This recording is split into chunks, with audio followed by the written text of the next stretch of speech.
There was a lot more to Kevin Bacon than the fact that he shared a name with a famous actor. The 25-year-old hairstylist was tall and flamboyant, often dyeing his hair wild colors and dressing in designer clothes, sometimes even carrying a purse. But a Christmas Eve hookup on Grindr would put his name and face on headlines all over the country as the victim of one of the most gruesome crimes imaginable. Let's get into it.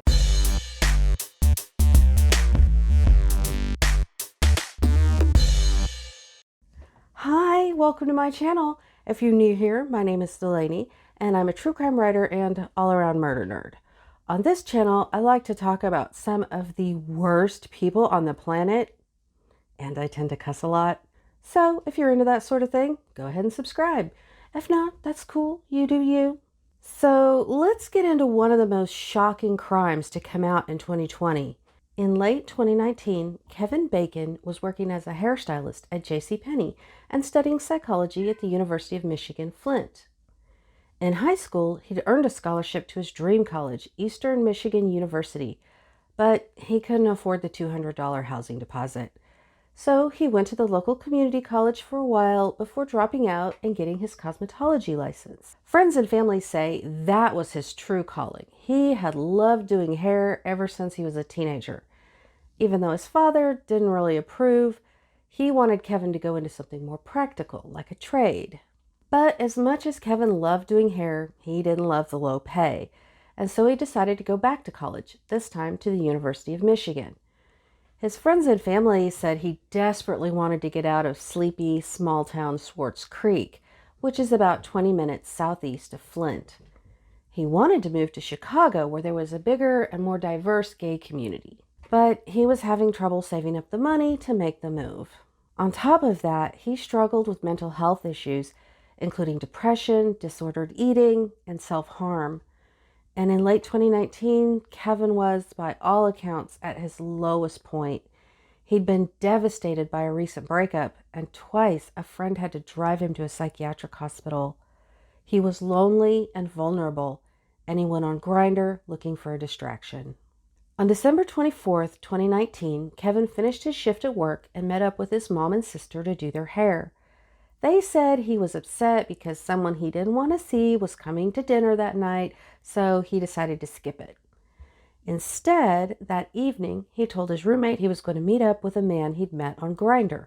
He left about 5 p.m., and about an hour later he texted her, telling her he was having fun and that he would be out late. But the next morning, Christmas morning, he didn't show up for breakfast with his family, so they got worried. After not getting any response from Kevin's cell phone and none of his friends knowing where he was, his dad called the police and reported him missing. His family, friends, and police searched for him for 3 days, with the local news media covering the story. Eventually, they discovered his car in a Swartz Creek Family Dollar parking lot. His wallet and phone were inside, along with a bag containing all his clothes. Kevin's cell phone records led police to the home of Mark Latunski, which was a large stone cottage set far off the road in a rural area about a half an hour outside of Flint. Now, Mark Latunski had already had the police called on him twice just in the last 3 months for some pretty troubling allegations. On October 10th, James Carlson, who was 48, called 911, claiming that he'd been kidnapped and woke up in Latunski's basement. He said he'd met Latunski at the bus station, and after Latunski hit on him, they went out for soda. He would later admit that he'd taken the bus from New York specifically to hook up with Latunski. He said after he drank that soda, the next thing he knew, he woke up in the basement. Carlson told the operator he'd been chained up and had to free himself using a butcher knife to cut off the leather strap that was around his wrists. He escaped the house with the butcher knife and stole Latunski's car keys before running down the road to a neighbor's house. The troopers arrived about 10 minutes later, but in the end, Carlson decided not to press charges. He says that the officers then just dropped him off at a gas station with no money and no way to get back home, and didn't investigate any further. 6 weeks later, on November 25th, a 29-year-old man whose name has been redacted from the records ran out of that same house wearing a leather kilt with Latunski chasing after him. He also ran to a neighbor's house and called 911. He told the operator, quote, "I'm trying to get away from some creepy guy. He had me tied up in his basement." A state trooper responded at the neighbor's house, where Latunski claimed he was only chasing the man because he'd been wearing his leather kilt, which was really expensive. Once again, no charges were filed. Anyway, acting on the information they found on Kevin's cell phone, officers arrived at Latunski's home late at night on December 27, 2019. He answered the door in a leather kilt and didn't appear nervous at all. He voluntarily allowed the police to search his house. In his basement, police found a secret room. And inside that room, they found Kevin. His nude body was hanging from the ceiling by his ankles. He'd been mutilated and his testicles had been removed. Michigan State Police Detective Sergeant James Moore described the scene as, quote, gruesome and horrific, the worst he had ever seen in his career. Latunski was immediately arrested and, after being read his rights, admitted to the crime. He confessed that he'd killed Kevin by stabbing him in the back and then slitting his throat. He then tied a rope around Kevin's ankles and hoisted him up in order to drain his blood. He told the officers he was planning on using Kevin's blood and bones as fertilizer for his garden and was going to dry out his muscles to make jerky. He also said that in the meantime he'd removed his testicles, fried them, and eaten them. Afterwards, he'd gone to his ex-husband's to visit for Christmas. On December 30th, 2019, he was charged with 1 count of open murder and 1 count of disinterment or mutilation of a dead body. In January 2020, at his preliminary trial, was when the details of his crimes were made public. The crime went national, maybe because of Kevin Bacon's famous name or because of how disgusting his murder was.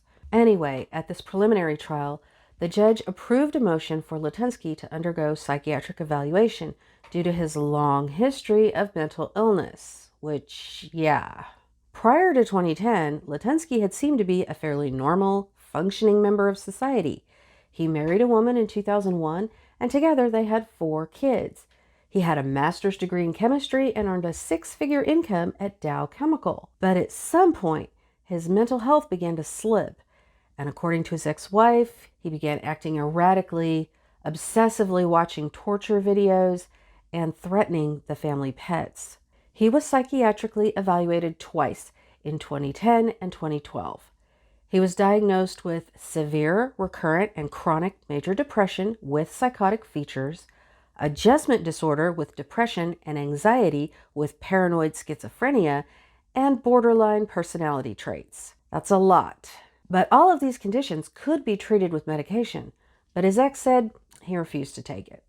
In late February 2020, he was found incompetent to stand trial and sent to the state psychiatric hospital for treatment. After a little more than 7 months, in October 2020, he was found mentally fit to stand trial. So at the second preliminary trial 2 weeks later, he claimed that Kevin had been suicidal and after, quote, lengthy conversation, asked Latunski to kill him and, quote, make his body go away. In December 2020, Latunski's attorney asked for a 3rd competency trial, claiming that Latunski still had delusions. The motion was at first denied by the judge, but eventually it was approved. Latunski was reevaluated and once again declared incompetent for trial and sent back to the psychiatric hospital. Finally, in May of this year, he was declared competent again and was set to stand trial in October. But just a few days ago, on September 22nd, 2022, Latunski pled guilty to both charges. As of this filming, he hasn't been sentenced yet, but he's facing life in prison. Kevin's friends say they don't want to put the blame on anybody but Latunski, but they do have some pretty valid criticism of the police handling of Latunski's 2 previous victims. They suspect that because they were gay men involved in BDSM, the police didn't investigate the same way they would if it had been a woman who said she'd just escaped from being chained up in a man's basement. The police say that since both witnesses didn't want to press charges, there wasn't much else they could have done. Could they have worked harder to persuade the victims into testifying? Probably. Would it have made any difference? Probably not.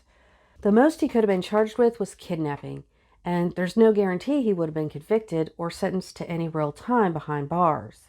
Mark Latunski was clearly very mentally ill and a danger to other people. He needed to have been committed to a psychiatric hospital before he did what he did to Kevin. But I don't think that was even a possibility. It's extremely difficult to have someone involuntarily committed, and there aren't enough facilities available anyway. So, what are your thoughts about this case? Let me know in the comments. And I just want to give a shout out to the journalists at Rolling Stone, which is where I got a lot of my information on this case. I'll put a link to the article in the description. If you enjoyed this video, please give it a like and subscribe for more terrible stories like this. You can also help me make more nerdy content by supporting me on Patreon. The link is below. Till next time, Darklings.